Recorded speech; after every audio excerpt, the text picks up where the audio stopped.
Well, I have found in my experience that central banks usually don't know what they're doing, but you have to know what central banks are doing because they're a big factor in any market. Central banks are buying huge amounts of bonds, for instance, right now, which is madness. All of us, I mean, it's a good time in America. I know you're in Canada. It's a good time in America to be old because somebody's going to have to pay for all of this. Old people are not, young people are going to have huge burdens placed on them. My kids are going to have big problems later in their lives because of all this. Central banks don't know what they're doing often, but they do have huge amounts of money, and so they can pull off market influences. I have also learned that usually if you go against the central bank, not immediately because they have a lot of money, but eventually if you go against the central bank, you're going to be right because they nearly always get it wrong, whether it's the currency or interest rates or whatever it happens to be. Well, I own silver, I own gold, I've owned it for many years. Never sold any silver or gold. I mean, I've given some away to my children and other people. I am not buying either at the moment, but Greg, my market timing is usually not very good. I do plan to buy a lot more gold and a lot more silver before this is over, because both will go much higher. Throughout history, when you've had people lose confidence in governments or money, they always turn to gold and silver. And Greg, I'm an old peasant. I'm like all the other peasants. We know when things go wrong, we better have some gold in the closet. We better have some silver under the bed. And so I will buy more silver. I will buy more gold before this is over. I'm not buying now. I have no idea. If and when there's big panic in both of those markets, either of those markets, I will buy more. At the moment, I would buy more silver than gold. Silver is down 50 or 60% from its all-time high. Gold is down 10%. But who knows? It will depend on prices if and when. But don't, you're in the jewelry business, so you do sell your gold and silver, but keep some under the bed. Are you recommending either like the paper gold by purchasing on paper gold, or are you more for yourself now, more interested in the physical raw material?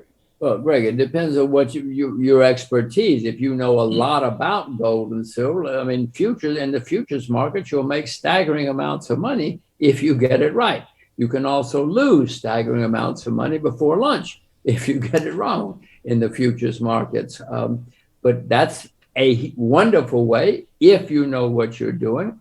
If you know a company that's going to find gold in Berlin, Greg, you should buy all the stock you can in that company, and then you should send me an email and I'll buy stock in that company too, But remember that Mark Twain was a great American author, and he once said the definition of a gold mine is a hole in the ground with a liar standing at the top. He obviously lost a lot of money in a gold mine investment in his day. And there are hundreds of silver mines and gold mines. But if you know the right one, for goodness sakes, buy all you can, because you're going to make a fortune. You get enormous leverage that way. I have it in the closet, because I want to have some in case down the road. I do have some ETFs that invest in metals. There are various and sundry ways that one can invest in gold and silver. Before we continue, help us by smashing that YouTube like button and subscribe now to this channel. This shows the algorithm that you value the information, and it helps us spread this message. Sharing is caring. Please like and subscribe now. Thank you. And now let's continue. I've noticed that you seem to have done really well picking equities within specific countries that are primed for a long run of growth. And I was just wondering, when you're vetting a specific country, like you've said that Russia is a very interesting country over the next few years, what kind of macroeconomic indicators are you using when you are vetting at the country level before you even start looking at the broader market? Are you looking at GDP growth, national debt? How do you kind of break down the potential of a country? Well, I guess it starts with change. Russia, for instance, I was very negative on Russia for decades, but then I thought I saw big changes taking place in the mentality in the Kremlin. Instead of killing people, capitalists, they wanted to be capitalists themselves.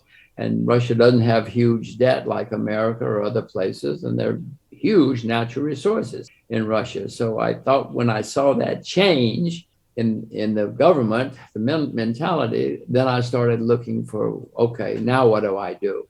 What companies, what stocks, what bonds, currency? I look to see what are the options, and you will probably find lots and lots of things. I told you about before when I found that the African country I mentioned before was Botswana. I crossed the border and drove to the capital, and I could see, my goodness, what is this country? It was very, very different from all the other African countries I'd driven through. So I went to find out there was a stock exchange. And so I started finding out what's going on in the country and how could I invest in the country. And in that case, it was stocks. There was no bond market. There was no currency market. So it depends on what is going on in the country. And I'll give you, for instance, Pakistan. I'm not investing in Pakistan, but Pakistan is a gigantic producer of cotton. Well, if I got interested in cotton, if I thought that cotton was about to enter a big bull market, I would probably, one of the things I would think about would be Pakistan, because I know they're going to do extremely well if and when there's a big bull market in cotton.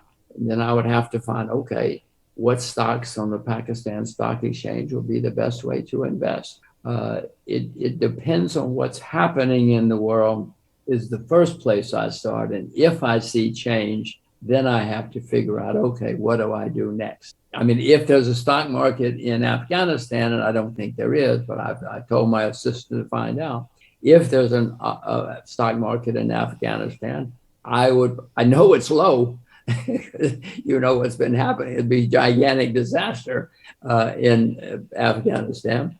And back to Wage E, if there's a stock market, I will start looking to see what, if anything, I should buy, because I know that but mainly usually when a country goes through a catastrophe, if you can invest there, you're probably going to be okay in a few years. It may not be fun at first, but nearly always when a country goes through a disaster or catastrophe and collapses, it usually comes out a few years later much better off. That was not true of North Korea, by the way. That was not true of Cuba.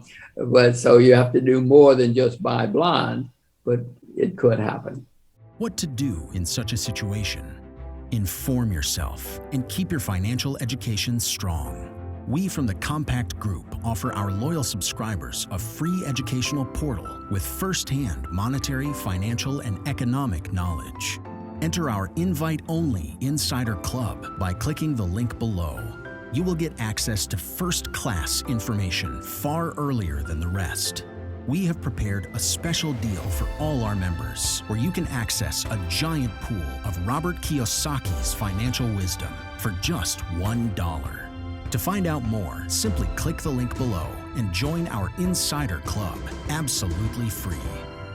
But there is more you can and should do. Build up several streams of income.